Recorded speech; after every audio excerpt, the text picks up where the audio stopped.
Vinicius Junior pamoja na jeshi lake wanahitaji maombi.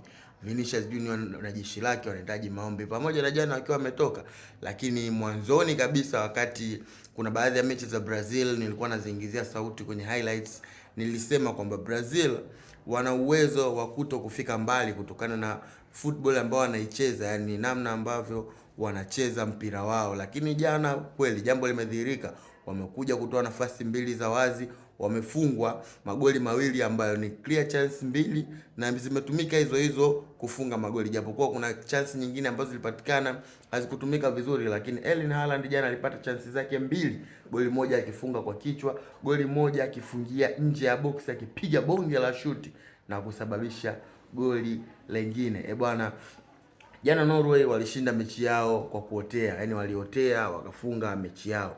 Lakini yote kwa yote ndo football. Hatua ya mtoano haiangalii umecheza mpira kiasi gani, haiangalii umedominate mpira kwa muda gani, inaangalia magoli na ndo yanahesabiwa, na inaangalia nani ametoka. Kwa hiyo jana Brazil wameaga mashindano, hawa wakiwa ni mabingwa mara 5, wana makombe 5 ya dunia, tofauti na nchi zingine zote zinazofuatia na makombe 4.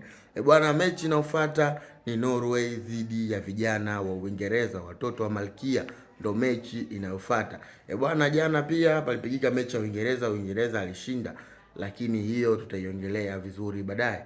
Bye.